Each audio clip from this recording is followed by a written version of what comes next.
Bismillahirrahmanirrahim. Assalamualaikum warahmatullahi wabarakatuh. Sebelumnya, perkenalkan, kami dari kelompok 5A, kelas A. Di sini kami akan mempresentasikan hasil analisis kami, yaitu mengenai analisis kasus korupsi pengadaan bantuan sosial di Kementerian Sosial oleh Juliari Batubara. Sebelumnya, perkenalkan, nama saya Anggita Puspanirwana dengan NPM akhir 065. Lalu ada Nabila Graciani dengan NPM akhir 053. Kemudian ada Denisa Angela dengan NPM akhir 037. Ada Gladys Intan Dirniarta dengan NPM 063. Kemudian ada Bunga Atskia dengan NPM 023. Boleh next slide. Di sini latar belakang dari analisis makalah kami yang pertama itu dilihat dari pandemi COVID-19 yang telah menimbulkan berbagai masalah di permasalahan sosial maupun ekonomi di Indonesia. Nah, salah satu contoh permasalahan yang paling signifikan yaitu adalah korupsi penggandaan bantuan sosial berupa beras di Kementerian Sosial. Boleh next slide.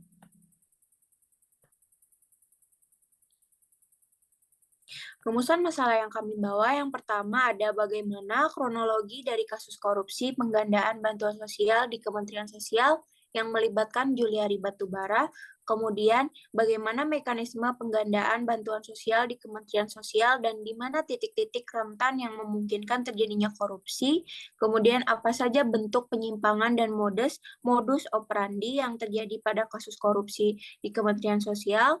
Yang keempat adalah bagaimana dampaknya dari korupsi penggandaan bantuan sosial. Kemudian yang kelima ada kebijakan yang diambil oleh pemerintahan. Yang keenam, kasus tersebut itu termasuk di maladministrasi atau abuse of power atau bisa keduanya. Yang pertama, di sini saya akan menjelaskan kronologi kasus korupsi penggandaan bantuan sosial di Kementerian Sosial. Pada Desember tahun 2020, KPK itu menetapkan Juliari Batubara yang saat itu menjabat sebagai Menteri Sosial itu tersangka dalam kasus dugaan korupsi terkait penggandaan bantuan sosial COVID-19. Yang dimana suapnya ini terjadi dalam proses penggandaan paket sembako di COVID-19 yang seharusnya itu setiap paket bantuan bernilai 300.000 per paket dipotong sebesar 10.000 yang dialokasikan sebagai bagian dari suap kepada pejabat Kemensos yang pemotongan ini itu sebagai bagian dari fee yang harus diberikan oleh perusahaan untuk mendapatkan kontrak penggandaan tersebut. Berdasarkan investasi KPK sendiri, total suap yang diterima oleh Juliari Batubara dan pejabat Kemensos itu sekitar 17 miliar, yang sistem pemotongan tadi setiap paket sembako ada 10.000 fee-nya. Boleh next slide.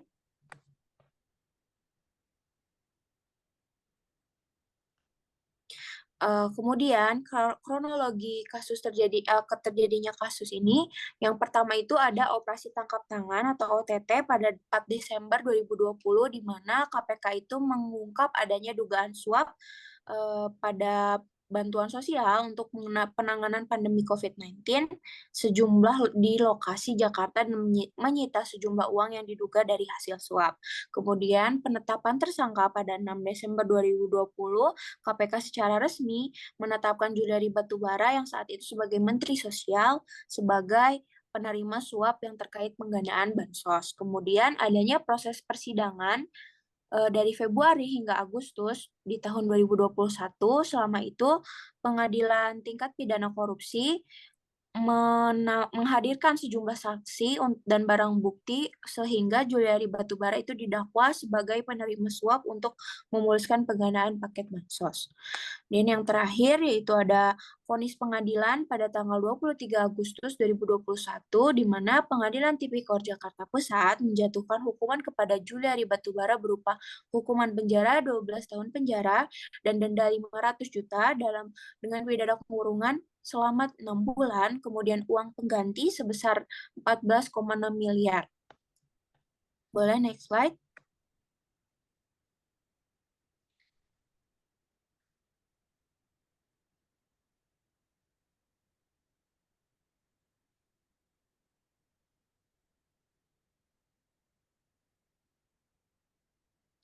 Selanjutnya ada mekanisme penggandaan bantuan sosial di Kemensos dan titik rentannya korupsi pada kasus Juliari Batubara. Beberapa titik rentannya itu di mana perencanaan dan penganggaran di tahap ini itu melalui penggelembungan anggaran atau penetapan kebutuhan yang tidak akurat sehingga membuka peluang untuk markup harga. Nah, di dalam kasus Juliari Batubara itu ditemukan adanya indikasi penyimpangan dan perencanaan yang memungkinkan alokasi dana yang berlebihan dan tidak sesuai peruntukan. Kemudian ada penggandaan barang dan jasa seperti tadi yang sudah dijelaskan. Kemudian yang ketiga ada distribusi bantuan, di mana sepenuhnya itu terdapat laporan bahwa tidak sepenuhnya sampai kepada yang berhak karena adanya pemotongan oleh oknum. Kemudian yang terakhir adanya pengawasan dan pelaporan yang dimana diduga oleh KPK tadi berdasarkan dugaan dan ternyata setelah ditemukannya bukti merupakan kasus penggandaan bantuan sosial. Next slide.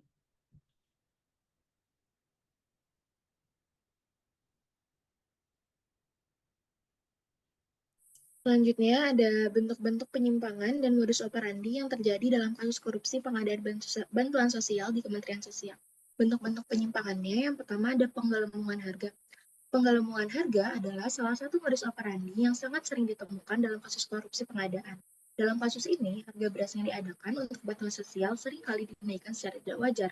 Pihak-pihak yang terlibat, baik dari Kemensos maupun pihak rekanan, biasanya bekerja sama untuk menaikkan harga barang jauh di atas harga pasar. Tujuannya adalah untuk memperoleh keuntungan pribadi yang besar dan selisih harga yang dianggarkan dengan harga pasar yang sebenarnya. Yang kedua, ada pengadaan fiktif. Modus operandi lainnya adalah pengadaan fiktif, di mana barang yang diadakan tidak pernah ada secara fisik. Dalam skema ini, laporan pengadaan dan distribusi dibuat seolah-olah barang telah dibeli dan didistribusikan kepada masyarakat yang membutuhkan. Padahal dalam kenyataannya, barang tersebut tidak pernah ada. Selanjutnya ada manipulasi data dan manipulasi data penerima bantuan. Manipulasi data penerima bantuan sering terjadi. Data penerima bantuan dimanipulasi untuk memasukkan nama-nama fiktif atau orang-orang yang sebenarnya tidak berhak menerima bantuan.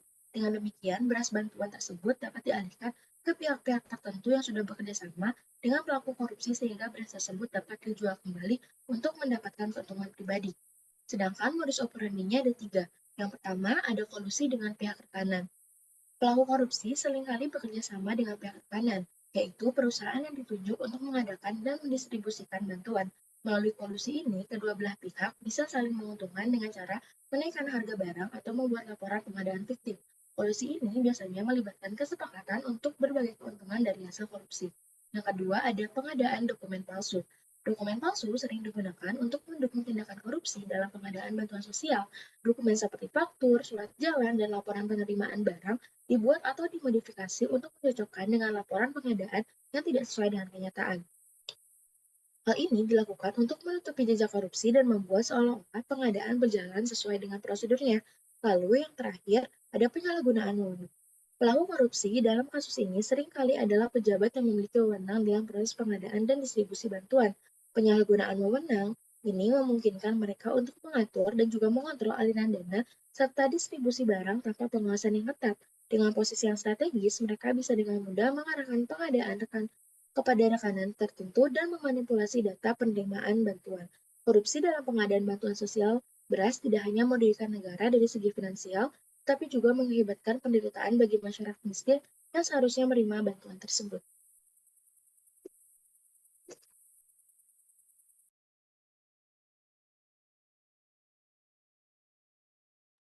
Kemudian dampak korupsi pengadaan bantuan sosial terhadap masyarakat. Sebagian masyarakat yang terdampak COVID-19 sangat bergantung pada dukungan pemerintah untuk bertahan hidup. Namun bantuan yang seharusnya disalurkan justru dikorupsi oleh pemerintah. Peneliti Pusat Kajian Anti Korupsi UGM, Zainur Rohman, menyoroti bahwa kasus paket sembako oleh Menteri Kemensos saat itu berdampak besar, terutama pada penderitaan masyarakat kecil yang seharusnya menerima bantuan. Dampak ini termasuk kelaparan dan kekurangan gizi, serta mendorong masyarakat melakukan aksi kriminal untuk bertahan hidup. Korupsi ini juga merusak kepercayaan masyarakat terhadap pemerintah. Indonesian Corruption Watch mencatat bahwa pejabat pemerintah menerima suap sebesar 32,4 miliar dari program pengadaan paket bansos COVID-19 yang merusak integritas dan komitmen pemerintah dalam menangani pandemi.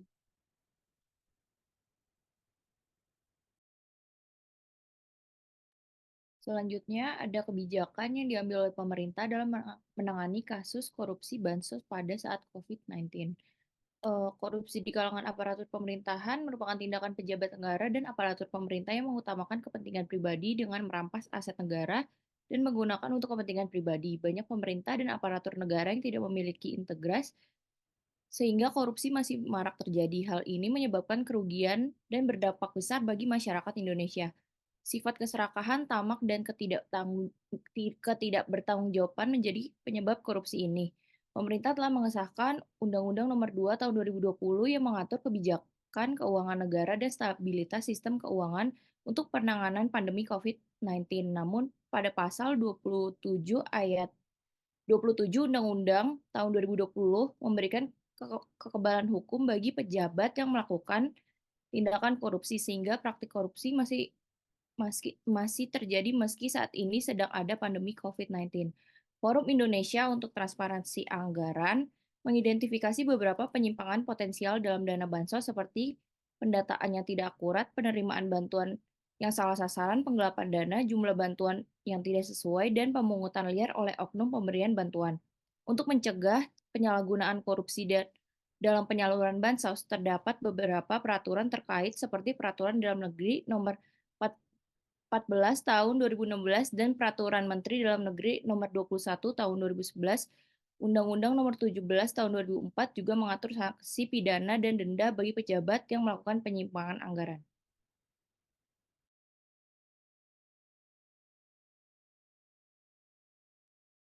Selanjutnya itu klasifikasi kasus tersebut termasuk ke kategori maladministrasi atau abuse of power.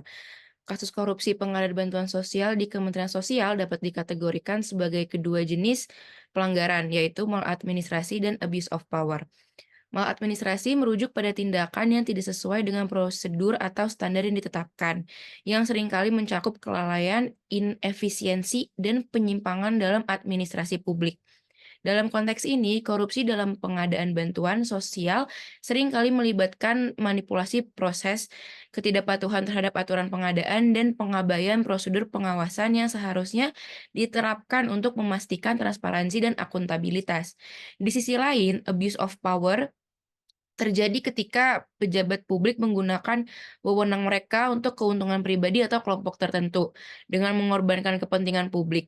Dalam kasus ini, pejabat di Kementerian Sosial yang terlibat dalam korupsi kemungkinan besar memanfaatkan posisi mereka untuk mempengaruhi atau mengarahkan pengadaan bantuan sosial secara tidak sah dengan tujuan memperoleh keuntungan pribadi atau untuk memperkaya pihak-pihak tertentu yang bersekongkol dengan mereka.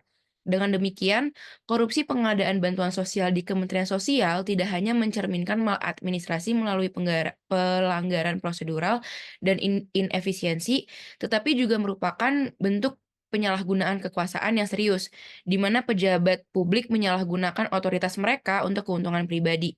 Kedua aspek ini saling berkaitan dan memperburuk dampak negatif terhadap masyarakat yang seharusnya menerima bantuan tersebut, serta merusak kepercayaan publik terhadap pemerintah. Selanjutnya saya kembalikan ke rekan saya, Anggita.